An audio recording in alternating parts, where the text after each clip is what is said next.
Hey all, hope all is well. This is another video in the Road to Grandmaster series, and in this one I'm going to go over my round 4 game from the Luneberg Chess Festival. Now, if you followed the round 3 video, you know that I won with white to get my first win of the tournament, and it was an uneven game, but I was really glad to just get that win under my belt, and I was hoping it would sort of jumpstart my play in the tournament, my better play in the tournament, and essentially, get more points to come. But my opponent in this one was a really strong player by the name of Sergei Ovsejevitsch. I hope I pronounced that right. A Grandmaster, 2600 Grandmaster from Ukraine that actually plays a lot of tournaments in Germany, which suggests to me that he's probably a player and coach living in Germany now. It's not, entirely surprising. There are actually many strong Grandmasters from the East that live in various parts of Western Europe playing and coaching, and it's part of the reason why chess has strengthened all over the world is because there was kind of a pretty serious migration from the Soviet bloc after the collapse of the Soviet Union. Now, this guy's actually born in the 70s, so I can't say for sure, what his situation was like, but there has been a massive influx of, great chess players from parts of Eastern Europe to Western Europe and even America. Yeah. Now, I was black in this one, and I was hoping to kind of show a little bit better than I did against the first Grandmaster, and I played in round 2, so I was keen to improve a little bit on that game, and yeah, we'll see what happens. So anyways, Sergei opened with knight f3, and I played d5. This is typical for me when someone opens with knight f3. Now, knight f3 is a good opening move. It controls 2 of the central squares, but it doesn't take the stake in the center that white normally does with a pawn thrust, so d5 makes sense for me to just take control of some important squares as well. After d5, white played d4 now, and so we're kind of back in the out of the ready territory that could have happened with g3 and back in the sort of traditional d4 territory, and I went for e6, and then after c4 I went a6. And a6 is a line, if you follow this channel, I've played quite a bit at various times this year and even in 2018. The idea is it's kind of like a hybrid of the Queen's Gambit decline exchange variation subs because it kind of forces white's hand with the c4 pawn. The threat is actually for black to just go d take c4 and reinforce the c4 pawn with b5, so white has to make a decision there. Now, 90% of games after a6 goes c takes d5, and after e takes d5, knight c3, knight f6, and bishop g5, a Queen's Gambit exchange variation arises where essentially white is arguing that he's a tempo up in the systems that typically come out of this variation because black has played the move a6 instead of playing bishop e7 or bishop d6 or some natural developing move or even c6. But black argues that this a6 move is actually quite useful because it's a great prophylactic move covering the b5 square and slowing down any potential minority attack later in the game. So it's actually quite a rich position with interesting possibilities for both sides, and that's actually why it's taken on a life of its own in the past few years. Now, actually, instead of a6, Sergei actually thought for just a little bit and went for the move bishop g5. And this is actually a rare guest in this particular line. So typically, like I said, cd5, e5 is played, but bishop g5 actually takes advantage of the fact that the queen is, essentially is still on d8, but more importantly, the knight is actually not on f6, so it actually challenges the queen on d8. And black essentially has 2 moves here. The move I chose is bishop e7, but knight f6 is also playable, and it's actually not played very much. Normally bishop e7 is played, so maybe it's important to talk about why that is. I think the reason that's the case is because now white might actually consider keeping the tension on the c4 and d5 pawns with a move like e3. And the point is here that, yeah, dc4 can be played, but unlike positions in the previous line where black is winning a pawn, white is actually going to be able to recapture on c4 with the bishop. The other reason I think there's a kind of important difference here is because this bishop on g5 is actually outside the pawn chain, so e3 is a little bit more legitimate. Whereas if, white goes for e3 right away, sure, he's covering the c4 pawn, but the bishop is locked out of his dark squared pawn chain and doesn't get to the king side. So that's another reason why bishop g5 here is actually quite effective. Now, there actually was one game where Magnus Carlsen, in a serious game, actually played f6 against his Norwegian buddy Jan Ludvig Hammer in one of the editions of the Norway tournament in Stavanger. And he actually, I think it was when f6 bishop d2, and he actually lost his first game ever in classical chess to Jan Ludvig Hammer, and it was just a terrible, terrible event for him. But this f6 move has not gotten many, basically triers since. And the reason for that is it weakens two critical diagonals toward the king, the h5, e8 diagonal and the a2, g8 diagonal. So black could try to get greedy and play d takes c4 and try to hold on to the pawn here, but it's very unlikely he's going to do that effectively. And if he loses that pawn, you could just see the weaknesses are too significant with this f6 move. So anyways, after bishop g5, I did go bishop e7. And after bishop takes e7, queen takes e7 is played, just so that the knight can still go to f6. So the knight's a little bit more passive on e7, so you want it to go to f6, and that's typically the way this goes. And after queen takes e7, knight bd2 is played just to cover up the c4 pawn. So this is all quite normal. Now you might say, why not e3 and then put the knight on c3 where it's a little bit more active? Well, the reason for that is actually with the knight on d2, you're actually discouraging black from taking on c4. And the reason for that is that if d takes c4, knight takes c4 comes on the board, which it did not. This knight is extremely active on the c4 square, guarding the all-important e5 square, and also making it very difficult for white to, or basically for black to achieve the c5 break. Because now that this knight on c4 is actually eyeing d6 and b6, again, b6 is a little bit more sensitive because of the a6 thrust. And so essentially the dark squares in the center and the queen side are really sensitive. And so taking on c4 to allow the knight to come there is actually a really bad idea. So that's why that's not played. So after knight bd2, typically what you do is you go knight f6, and that's what I did. And you basically try to keep the pawn on d5 for a while, because the knight on d2 actually doesn't have a jumping post in the middle, with the pawn on d5 being there. It firmly actually just protects the c4 pawn. So after knight f6, now white actually went g3, and this actually took me out of book, if you will, because g3 is not the most popular move in this setup. Typically, the white players go for e3, and, well, I actually faced this particular version of this setup at the World Open over the July 4th weekend. And yeah, it was against another strong 2600 Grandmaster, Vasef Durabali, and I lost that game quite quickly. But it was not truly a result of the position I got after e3. It was a mistake a little bit later. But basically, g3 is actually quite original, and the idea is that you put this bishop on the long diagonal, almost like a Catalan, and argue that you're not even sacrificing a pawn for your initiative because the c4 pawn is firmly protected by the white knight on d2, and you just get nice pressure on the diagonal. So interesting choice. I decided to castle here, which makes sense. Why not? And after bishop g2, this is actually really the first critical decision of the game, because the question is, how am I going to develop my pieces with the bishop, basically bearing down on the long diagonal? Because basically in the short term, I have a bishop on c8 that is not really so hot, right? It's behind the light squared pawn chain.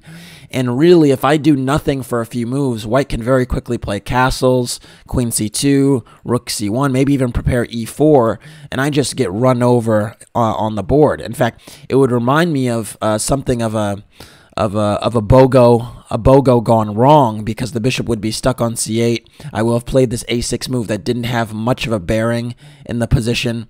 And yeah, it would actually remind me of my Sunabat Henson game, the last round of the Extracon Open, where I needed a draw to clinch my second GM norm, because in scenarios where white gets an e4 unscathed with the bishop on the long diagonal, that spells real trouble for black. So I have to be quite fast here in getting active play in the center before white completely consolidates. I decide to first start with the move knight bd7. And while this is playable, it actually hasn't gotten too many takers. I saw one game that Carlsen actually played in this system against Dingley Ren, and he actually opted for the move b6. And this might be a touch more precise. The idea is that you try to play c5 very, very quickly and undermine white center. And, yeah, I mean, basically, once you play c5 and the d4 pawn's a little bit weak, then you fianchetto your bishop to b7, put the knight on d7, and then you put your rooks on c8 and d8, and you argue that, you know, even though you have hanging pawns, typically, you get quite a decent foothold in the center. So one sample line in this variation would be b6, c takes d5, e takes d5. Note, very important to take with the e pawn and not the knight, you know, just so you don't give a highway to this diagonal for the bishop on g2. And yeah, the c pawn looks backward for the moment, but it's c5 is going to be pushed in a second. So after rook c1, you go c5 to liberate that backward pawn. And after knight e5, trying to kind of take advantage of this, you know, c5 pawn a little bit, maybe put the other knight on f3. I can go knight bd7 to challenge that knight on e5. Note that knight c6 doesn't really do anything because I have queen d6 challenging that knight. And so after knight takes e7, bishop takes d7, castles, rook a c8. Black is actually quite solid here. I can put my rook on c8, reinforce the c5 pawn. Now I have the rook on d8, and yeah, maybe play h6 or g6 depending on the circumstance to give my king some luft. And yeah, my queenside pawns are quite okay. One important feature is that this bishop on d7 actually prevents the queen from going to a4 and challenging the a6 pawn. And also, my queen on e7 also ties down the queen for the moment to the e2 pawn. So, yeah, black's actually quite okay here.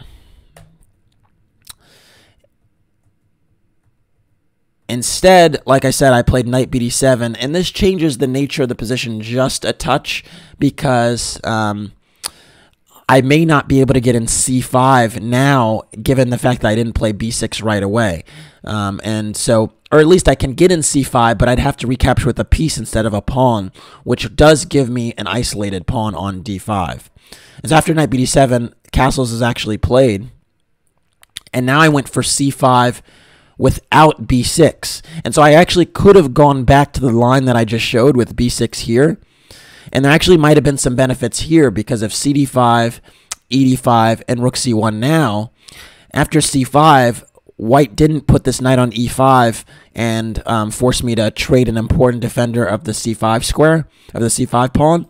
So this might even be a better version of the same setup than a moment ago before castling, if white played c takes d5 right away. And so I could have actually gone b6 here, but I did not, and decided to go c5 right away. And part of the implication of playing c5 is that I am actually, you know, willing to play the position with the isolated pawn.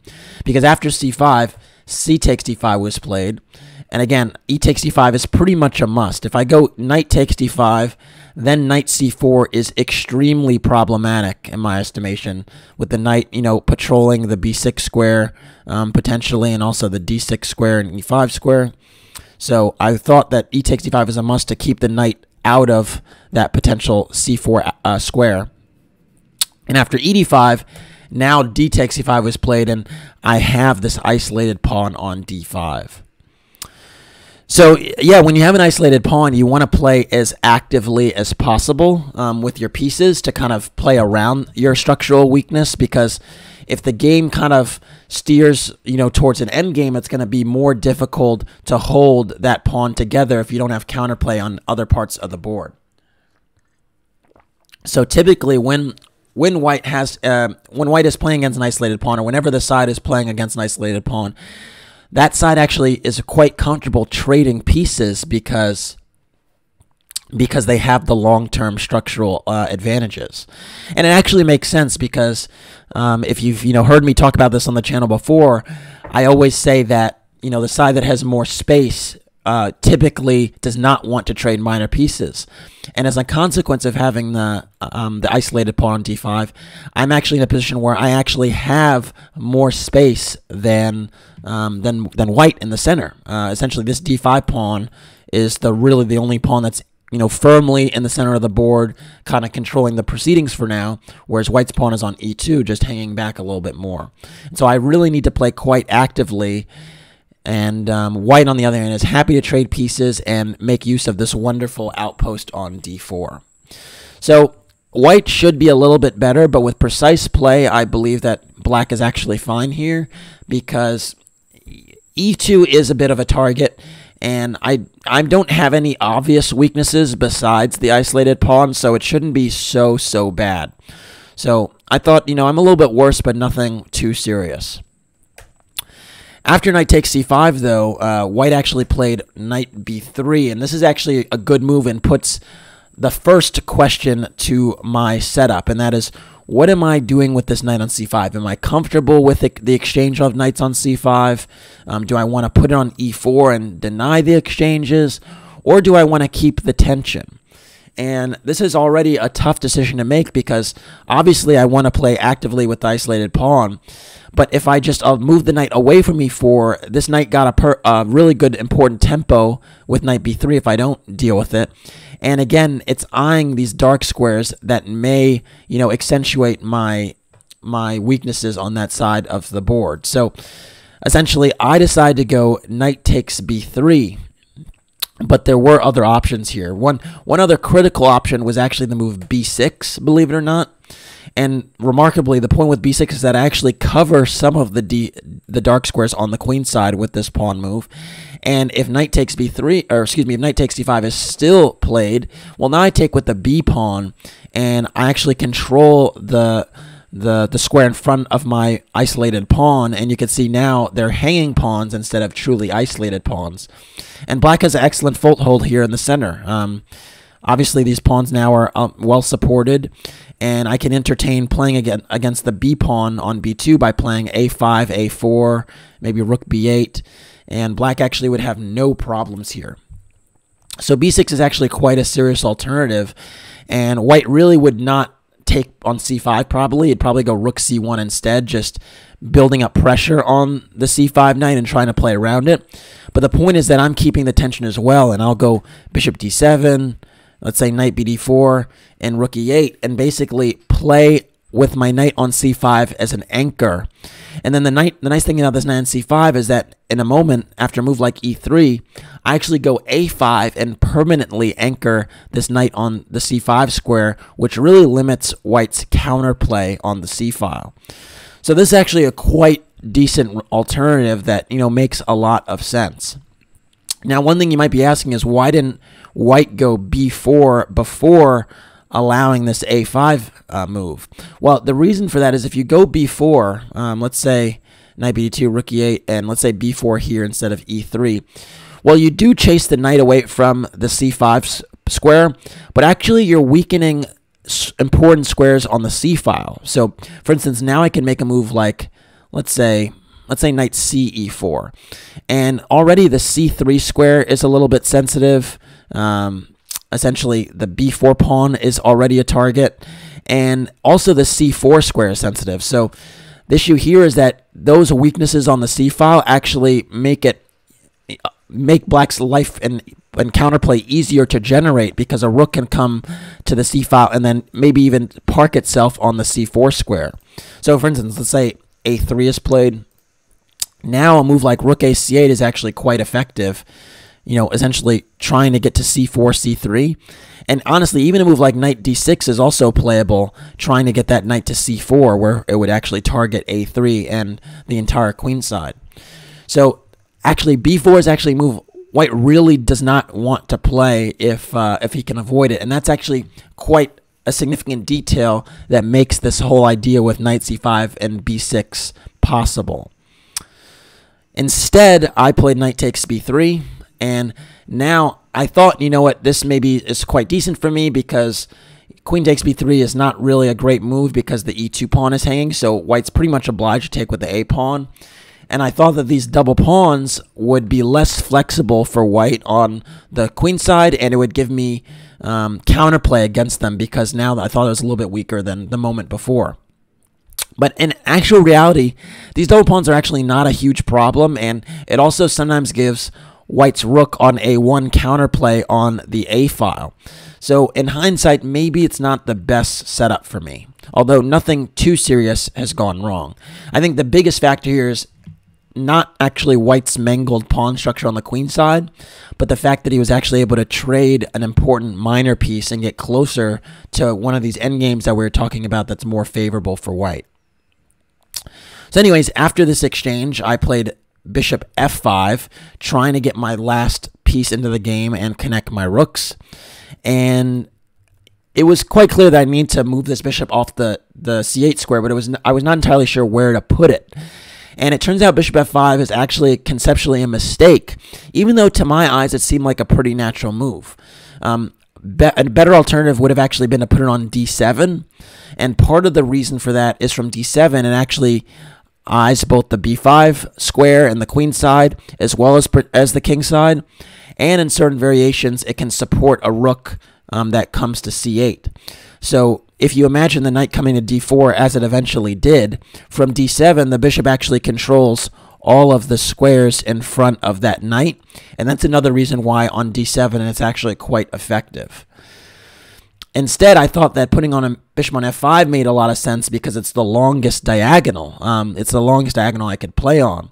But the issue here is that after knight d4, which was played, and bishop g6, which I responded with, even though my bishop has this long diagonal, it actually doesn't really have any targets along that diagonal, and it's kind of on the wrong diagonal, basically. It doesn't have any real targets to play with.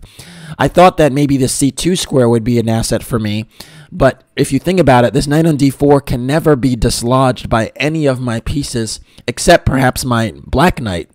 But with my knight on f6 being 2 diagonals away from the knight on d4, it takes 3 moves just to challenge that knight, and it's quite unrealistic that I'd actually get the opportunity to do that.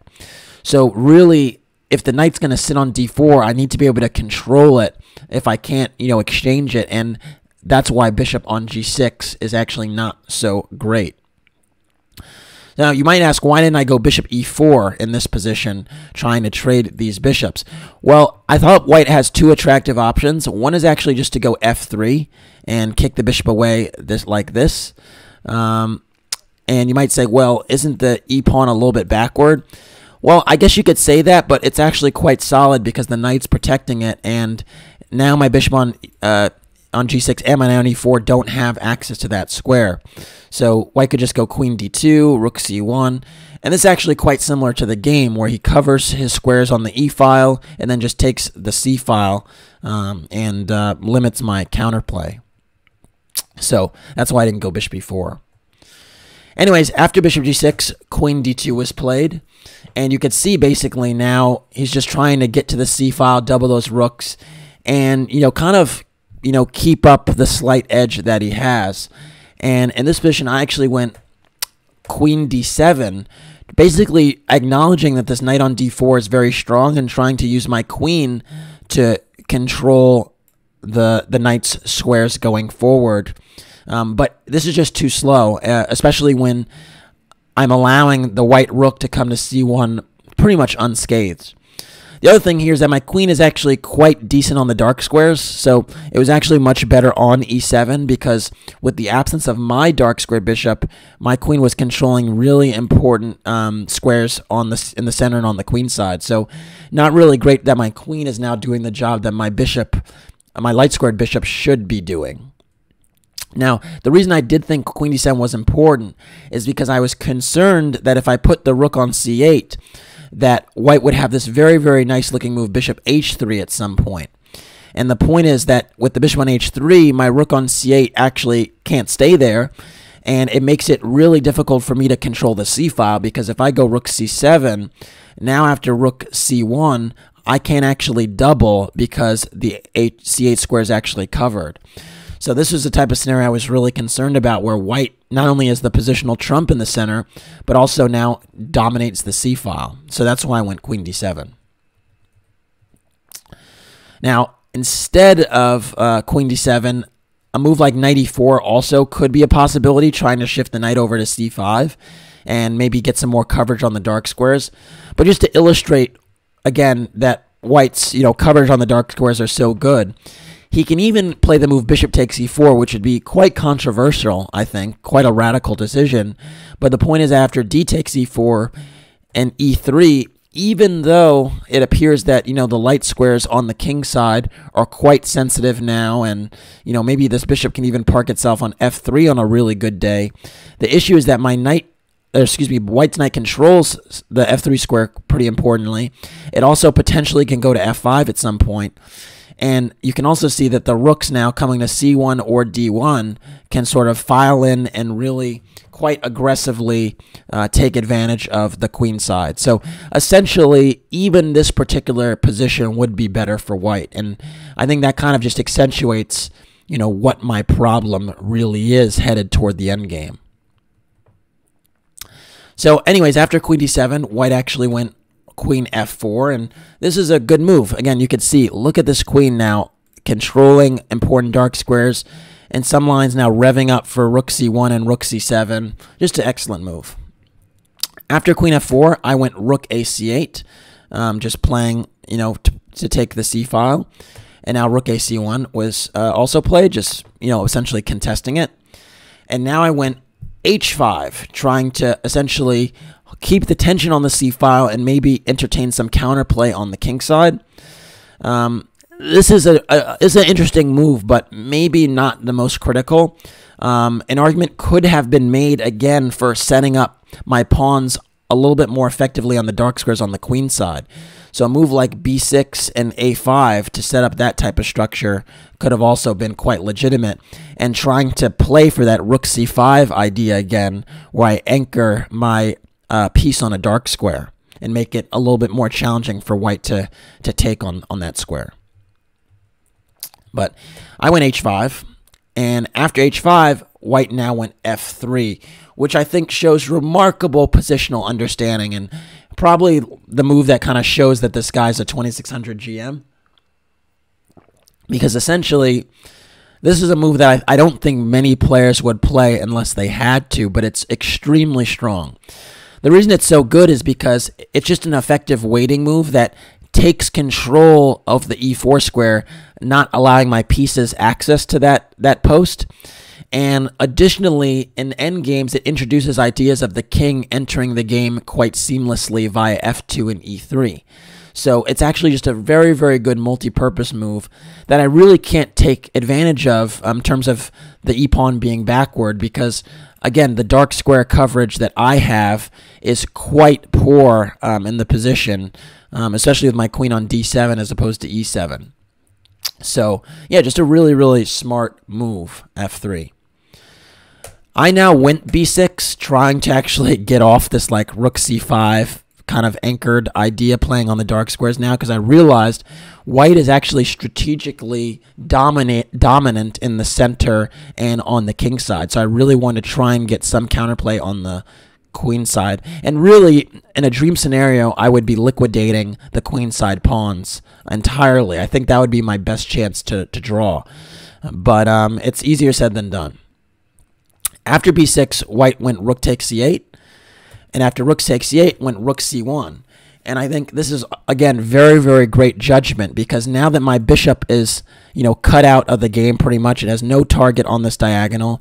My knight also can't leap forward, so it's actually not very good either. I basically have two pieces that are quite ineffective, and white is ready to take this game to an ending where he's just significantly better. Or it's difficult for me to make moves. The other issue now is that if rook takes c8, he can exchange and then maybe infiltrate with queen d6, or even start a little bit slower with king f2 and just try to be a little bit patient here.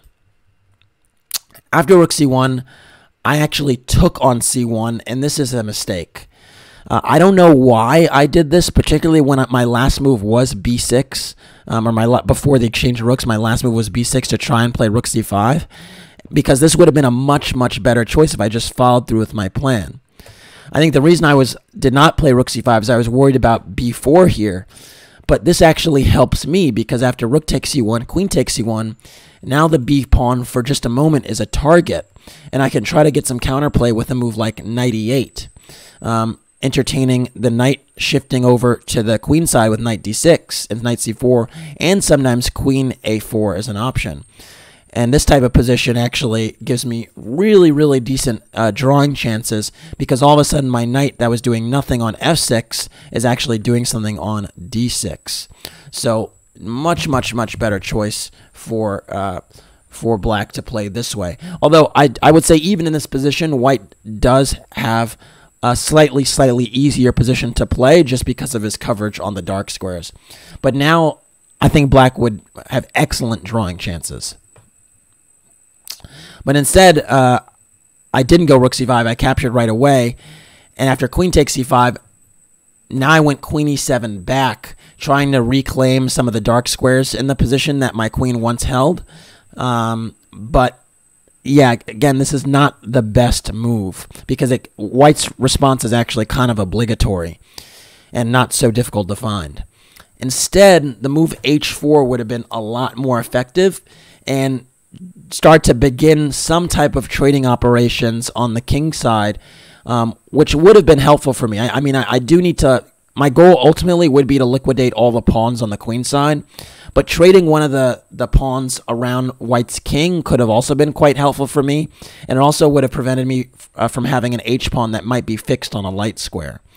So for many positions, white might have the option of playing h4 here and limiting this pawn on h5. And so playing h4 myself is actually quite useful. And one important point is that if a move like g takes h4 is played, just trying to say, you know what, I'm going to keep that pawn, and, you know, yeah, I ruined my structure a little bit, but a pawn is a pawn. Well, now I can play queen e7 here, and this is actually a totally different story, because if a move like king f2 is played, now I have queen e5 challenging the knight on d4 and the pawn on h2. Which that would be great for me. And if bishop h3 is played, now I have knight h5, entertaining my knight shifting over to the f4 square at some point, and also entertaining the queen eyeing the h4 pawn. This is the type of scenario that would kind of change the game quite favorably for me and give me this much-needed counterplay that I was basically talking about wanting the entire game. Instead, though, I went queen e7, and now white actually went king f2, which is kind of an obvious move in my opinion, just covering the e3 square, and really just consistent with what white had done setting up with f3 earlier, is that he's going to try to activate the bishop via h3, and he's just going to try to, you know, get really good coverage on the dark squares, perhaps even trade queens, and then essentially activate the king, because the king has a much easier highway to the center of the board than my king on g8. And so in this position, it's already quite critical, just because I really need to be quite precise about how I play here, because white does have these endgame trumps. Unfortunately, here's where I made pretty much the decisive blunder, and it was just based upon an oversight that I did not spend enough time calculating. Because really and truly, I mean, if you hear what I'm talking about now, about the idea of these endgames that are quite favorable for white, it's really important that I get in counterplay before trading queens. And for some reason, for this move, I just neglected that thought with the move queen c5. And this move is actually a decisive mistake. Instead, a better move would have been h4 again, just trying to undermine white's king side a little bit, liquidate one of the pawns. And then, again, even after the pawns are exchanged, knight h5 is actually a serious idea in conjunction with queen e5 or queen d6, trying to get pressure on the g3 pawn. So that's one important idea. And another interesting idea would actually be a5. And the point is here that you actually stop queen c8 check from actually winning the a6 pawn, and you also put these pawns on dark squares, which fixes white's queenside pawns and maybe makes them a little bit easier to attack a little bit later if I can go like knight d7, knight c5, and maybe even bishop b1 and bishop a2 on a really good day to challenge the b3 pawn. So those were serious alternatives to my move queen c5, but queen c5 loses on the spot. Why don't you pause the video here and try to figure out why white actually has pretty much a winning position, or very, very close to it after the move queen takes c5. Or, wow, I actually just gave away the solution, but essentially, why is white winning here? Okay, I gave you the first move, queen takes c5, but why is white winning in that particular scenario after the queens come off the board? Why don't you pause the video for that?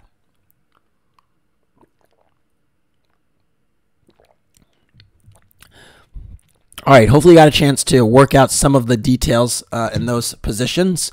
The reason that queen takes c5, b takes c5 is so bad for me and so good for white is because of the move knight c6. And yes, the knight can only go to c6 in this position. It was actually the only square that wasn't covered by black's pieces or pawns.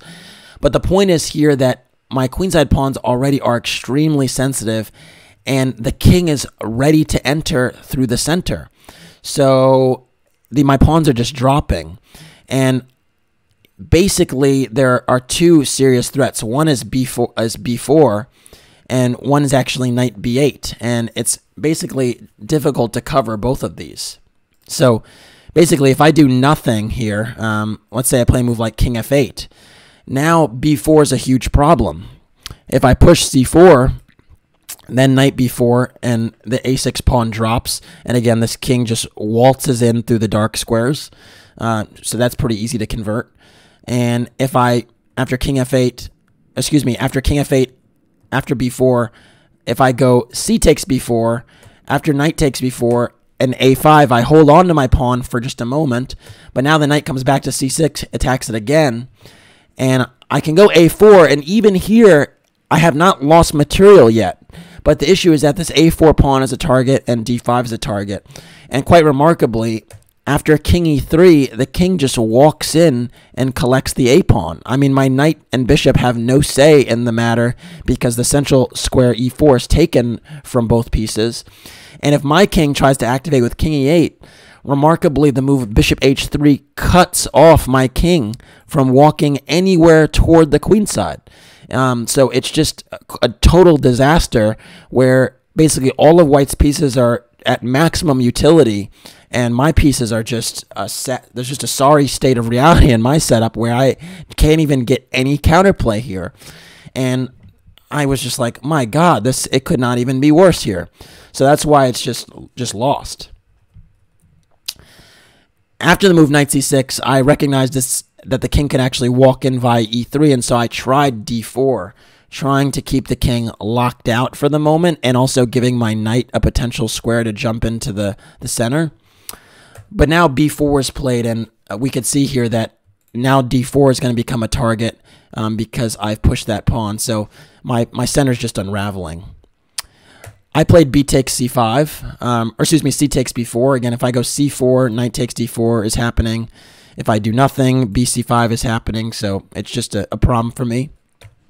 And after this exchange, now knight takes b4, and a6 is weak, and the d-pawn is weak. I now went king f8, just giving up on the a6 pawn to try and get some activity. If I go a5, you guessed it, knight c6 just wins a pawn here. Although maybe this is a slightly better way to fight. One thing that really bothered me here is that after a move like d3, trying to just trade a pawn and I'm to be down a pawn on the queen side, but maybe my piece would be a little bit active. I actually thought here white could even play e4. And the point is he doesn't have to trade the e-pawn for the d-pawn because it's just dropping after king e3 or d2, king e2. There's really nothing I can do about it. And again, you could just see how my bishop is terribly misplaced on g6. So just a quite remarkable position where I'm just getting outplayed. So yeah, after after c takes b4, knight takes b4, I went king f8. And after knight c6 back, I thought that was excellent, excellent judgment. He correctly judges that the d4 pawn is actually more valuable than the a6 pawn. So, for instance, if you play knight takes a6 instead, now at least I can go knight d5, which limits the knight on a6 for just a moment, and in some lines entertains knight e3, which would be nice. But so, for instance, let's say knight b8 here. Now at least I have knight e3, and maybe knight d1 check is a threat, getting at the b2 pawn. Maybe a little bit of counterplay. But by going after king f8, knight c6, he's saying that the d4 pawn is the prize, and the a6 pawn can be picked up at a later time. I now went bishop b1, trying to just get my bishop on a new diagonal. I was desperately trying to change the circumstance of my bishop on g6. But I also fully recognized here again that after d3, e4 is just decisive. My bishop is locked out. The d pawn will be collected. a6 pawn is also not going anywhere. So after bishop b1, now white played knight takes d4. And now I went king e7, trying to get my king activated. But here, white played e4, and quite sadly, even with my bishop outside of the pawn chain, outside of the f3, e4 pawn chain, from where it was on g6, here it's kind of still blocked out. And the other thing here is that now my knight on f6 can't sort of get efficiently towards the queen side because the d5 square is taken from it. So still a losing position. I now went g6, trying to shore up the f5 square. The other beautiful idea with e4 was, yeah, knight f5 check, attacking the g7 pawn, and really forcing my king back into the corner was also a serious threat. But here, after g6, I just have too many problems, and bishop f1 is pretty much decisive, because now the a6 pawn is a target, and again, if I go a5, now there's just knight c6 check, picking off a second pawn. So after the move bishop f1, I actually resigned. And yeah, a very, very disappointing game. Essentially, this was move 30 on which I resigned, and already here, you know, I pretty much have no chances in the position, and it's really just been an endgame clinic. Essentially, white got to play against an isolated pawn. I allowed him to trade the pieces that he wanted to trade, and I got no counterplay for my temporary space advantage in the center, and little to no dark squared coverage for the absence of my dark squared bishop. And so those two things in combination just made a really, really, you know, toxic position. And I think kind of accentuates the dangers in these types of lines if you're just not really, really active and vigilant about getting counterplay, because I basically died a very, very slow death, actually quite quickly, because I got no counterplay on either side of the board and, you know, essentially just slipped into passivity. Any one of these active pawn levers that I was thinking about, whether it was h4 or sometimes a5, those would have been much, much better chances for me to get something going here. But I basically traded pieces too willingly without getting anything for it, and that was why I lost this game.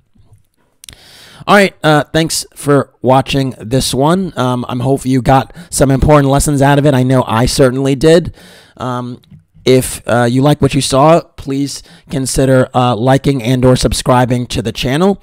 And if you want to support the Road to Grandmaster journey, you could do so by making a donation through the PayPal link in the description below. Thanks again. Take care.